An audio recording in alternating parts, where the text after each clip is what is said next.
அதிமுகவுக்கு பாஜக கூட இருக்கிறது, கூட்டணியில் இருக்கிறது பலவீனம் அப்படின்னா பல விவாதங்களில் பேசினாங்க. ஆனால் திருப்பதி நாராயணன் பாஜக அரசு செய்த திட்டங்கள் மூலமாக அதிமுகவுக்கு பாஜக பலம்தான் அப்படின்னு அவர் சொல்கிறார். அப்போ இந்த அடிப்படையில் இன்னும் பல கட்சிகள் திமுக எதிர்ப்புங்கிற புள்ளியில் இணைவார்கள்ங்கிற நம்பிக்கை அவர்களுக்கு இருக்குது. அதாவது எப்போதுமே கொஞ்சம் பழைய டேட்டாவை பார்த்துட்டு பேசுகிறது பெட்டர்னு நினைக்கிறேன். 2021 சட்டமன்ற தேர்தலில் பார்த்திங்கன்னா திமுக கூட்டணிக்கும் அதிமுக கூட்டணிக்கும் 6% தான் வித்தியாசம். 45-39 அந்த ரேஞ்சில் தான் இருந்தது. சரி, அப்படியே பார்லிமெண்ட்டில் வந்தீங்கன்னா 47-41 பிஜேபி, ஏடிஎம்கே, பாமக எல்லாம் சேர்ந்து மொத்தமாக நான் சொல்கிறேன் 41. ஸோ பார்த்தீங்கன்னா ஒரு 6% டிஃப்ரென்ஸ் தான் வருது. 2 எலெக்ஷன்லையுமே ஒரு அசம்பிளி ஒரு ரெண்டு கூட்டணிக்கு முன்னாலும் அதுதான் இருக்குது ஆக்சுவலாக.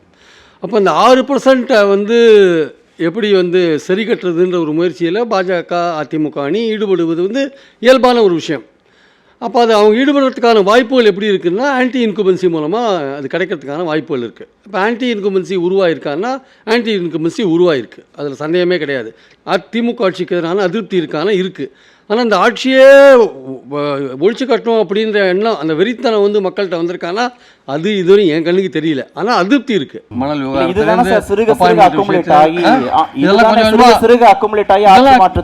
இதெல்லாம் வரப்போகிற மாதங்களில் எப்படி அக்யூமுலேட் ஆகும் திமுக இதெல்லாம் சொல்ல முடியாது.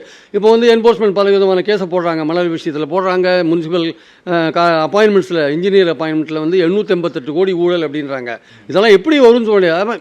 என்ஃபோர்ஸ்மெண்ட் அரசியல் ரீதியாக பழிவாங்குதுன்ற ஒரு விஷயங்கள் கூட சொல்லலாம். ஈவன் சுப்ரீம் கோர்ட்டே என்ஃபோர்ஸ்மெண்ட்டுக்கு கூட்டு வச்சுருக்காங்க பல விஷயங்களில். இருந்தாலும் இந்த விஷயங்கள் பொதுவெளியில் வந்தாச்சு.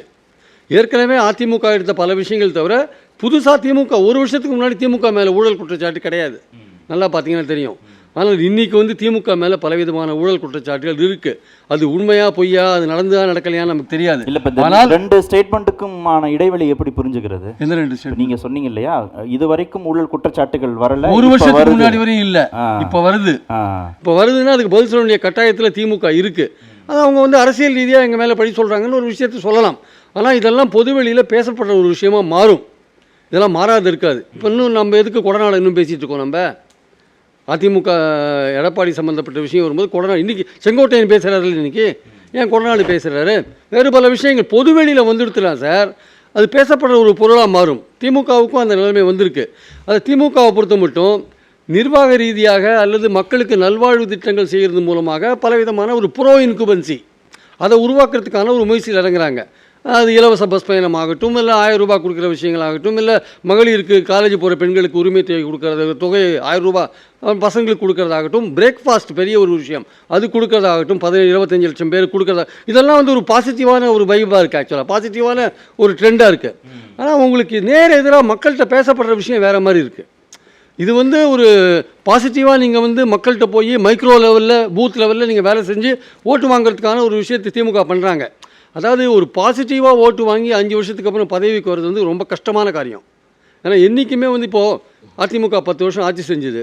திமுக பலவிதமான எதிர்கொள்கைகள்லாம் கொடுத்து போராட்டங்கள் 30,000 போராட்டங்கள்லாம் நம்ம பேசணும். 21 ஆட்சியை இழந்தாங்க. 21க்கு அப்புறம் இப்போ 25-26 வரையுமே அதிமுக எதிர்கட்சியாக இருக்குது. நீங்கள் அதிமுக மேலே என்ன குற்றச்சாட்டு வைக்க முடியும்? உங்களால் என்ன குற்றச்சாட்டு? அதிமுகவுக்கு தான் திமுக மேலே குற்றச்சாட்டு வைக்க முடியும். திமுகவுக்கு அதிமுக மேலே என்ன குற்றச்சாட்டு வைக்க முடியும்? எதிர்கட்சி மேலே என்ன குற்றச்சாட்டு வைப்பீங்க நீங்கள்? உங்களுக்கு குற்றச்சாட்டு வைக்க முடியாது. அவங்க என்ன பண்றாங்க? அதான் நான் வரேன் அந்த அடுத்த பாயிண்ட்டுக்கு. அதிமுக மேலே குற்றச்சாட்டு அதான் வரேன். பாஜக எதிர்ப்பு தீவிரப்படுத்துறாங்க சார். குற்றச்சாட்டு வைக்க முடியாது, அதனால பாஜக மேலே குற்றச்சாட்டு வைக்கிறாங்க. ஆனால் பாஜக மேலே குற்றச்சாட்டு வைக்கிறதுல ஒரு அர்த்தம் இருக்குது.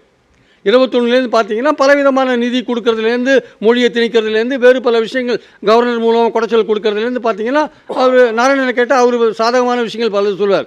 இப்போ அவர் தங்கத்தமிழ்ச்செல்வனை கேட்டால் அவர் எப்படிலாம் பாஜக தமிழ்நாட்டை வஞ்சித்ததுன்னு ஒரு பெரிய லிஸ்ட்டு போடுவார் ஆக்சுவலாக.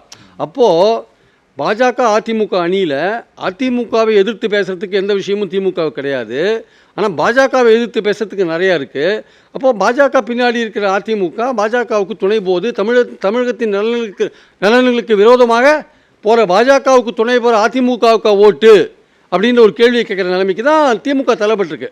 நேரடியாக அதிமுக குற்றஞ்சாட்டு நிலையில் திமுக இல்லை. இந்த புள்ளியில தான் அதிமுக கூட்டணிக்கு கட்சிகள் வர்றதுல தேக்க நிலை இருக்கா? இல்லை, இந்த புள்ளி தான் முக்கியம். பாஜக அந்த இடத்துல இல்லைன்னா, அதிமுக இல்லைன்னா அந்த கூட்டணிக்கு வரத்துக்கான வாய்ப்புகள், சில கட்சிகள் வரத்துக்கான வாய்ப்புகள் இருக்குது. சப்போஸ் நாளைக்கு இன்னைக்கு முக்கியமான ஒரு ஃபேக்டர் நம்ம மறந்துட்டு பேசக்கூடாது.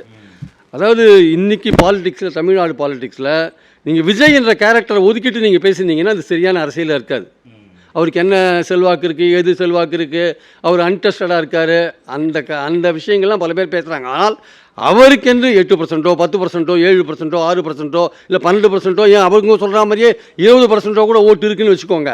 ஏதோ ஒரு கேமை அவர் ப்ளே பண்ணக்கூடிய வாய்ப்புகள் இருக்குது. அப்போது அவருடைய மூமெண்ட் எப்படி இருக்குது, அவர் எந்த சைடு போகிறாரு, அவர் அதிமுகவோட போகிறாரா, இல்லை அதிமுக பாஜக இருக்கிற அணிக்கே போகிறாரா, இல்லை அவர் தனியாகவே நிற்க போகிறாரா? தனியாக நிற்கிறதுனால திமுக அணி சாலிடாக இருக்குது. அதில் வந்து எந்த விதமான ஓட்டையும் இல்லை. இப்போ கமல் வேறு சேர்ந்துட்டார். ஏன்னா இவங்களுக்கு ஆன்டி இன்குபன்சியை வந்து காம்பன்சேட் பண்ணணும்னா கட்சிகளை சேர்க்கணும். திமுகவுக்கு கமலை சேர்க்குறாங்க, தேமுதிகவை சேர்க்கறதுக்கு ட்ரை பண்ணுறாங்க.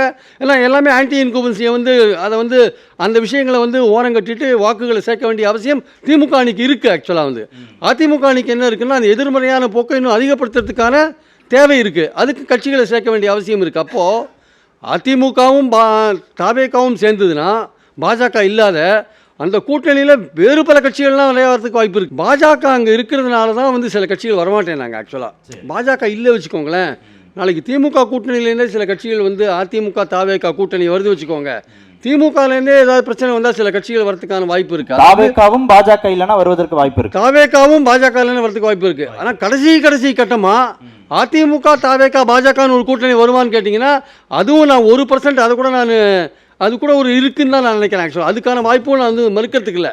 அது வந்து ரொம்ப லீஸ்டாக கடைசியாக அதுக்கான வாய்ப்பு. ஆனால் அதிமுக தாவேக்கான ஒரு கூட்டணி வந்தால் அதில் வந்து வேறு பல கட்சிகள் சேரத்துக்கான வாய்ப்பு இருக்குது. ஆனால் அப்படி வந்தால் திமுக அணி ஏற்கனவே பலமாக இருக்குது. அதுக்கு வந்து ப்ரோ இன்குபன்சி, அரசுக்கு ஆதரவான விஷயங்கள் நிறைய அவங்கக்கிட்ட இருக்குது, அரசுக்கு எதிரான விஷயங்களும் மக்கள்கிட்ட நிறையா இருக்குது.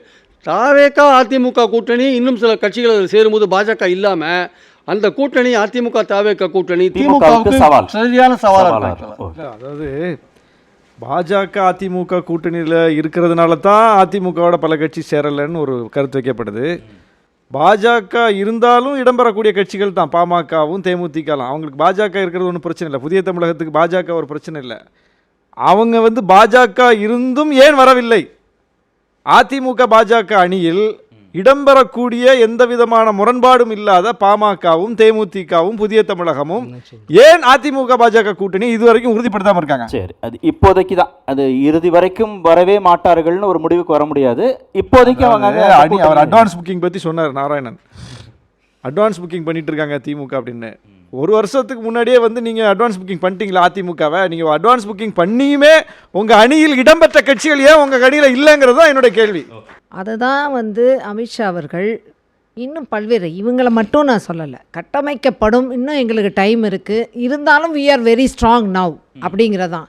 நீங்கள் தான் 13 நாங்கள் ஒன்றா இருக்கோம்னு சொன்ன மாதிரி, சகோதரர் சொன்ன மாதிரி 2016 ஒரு போல்டான முடிவெடுத்து திட்டங்களை மட்டுமே சொல்லி தனித்து நின்று ஆட்சியை பிடிச்சது தான் அம்மா தலைமையில் உள்ள கட்சி. அதனால நாங்க ஸ்ட்ராங். கலைஞர் எப்போதுமே கூட்டணி வைத்தார், அவருடைய வழியை ஸ்டாலின் பின்பற்றுகிறார். இல்ல ஜெயலலிதா அம்மா கூட்டணி வைக்காம இருந்தாங்க, அவர் வழியை எடப்பாடி பின்பற்றட்டும். தலைப்பு யார் தடுக்க போறா? ஒரு கட்டத்துல எங்களுக்கு கொள்கை மாறுபாடு வந்த உடனே எங்களுக்கு பிஜேபியோட கூட்டணி வேணா நாங்க தனித்து களத்திலே நிற்கிறோம் காமிச்சவர் தானே எடப்பாடியாரு. அதான் அம்மா வழி. இல்ல பேசல, நான் பேசல, இல்ல பேசல, யாருமே வரல. இப்ப தலைப்பு வந்து கூட்டணிக்குள்ள பிஜேபி ஏடிஎம்கே கூட்டணிக்கு எந்த கட்சி வரலையே அதை பேசுங்க. அதை விட்டு பழசெல்லாம் பேசினீங்க, நாங்களும் பழச ரொம்ப பேச வேண்டியது வர. உங்களை நம்பி எந்த கட்சி கூட்டணிக்கு வராது. தங்க அண்ணே பழச பேசினா என் பக்கத்துல தான் வந்து உட்காரணும். பேசுவா